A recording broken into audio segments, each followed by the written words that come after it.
ఉద్యోగము చదువు అన్ని నీ మీదే ఆధారపడి. చదువు అంతగా చదువుతుండదు, ఆయన గట్టికేసింది బాగా.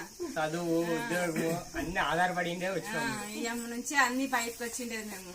నీకు 65,000 వరకు చేస్తాను నీకు నాకు మాట.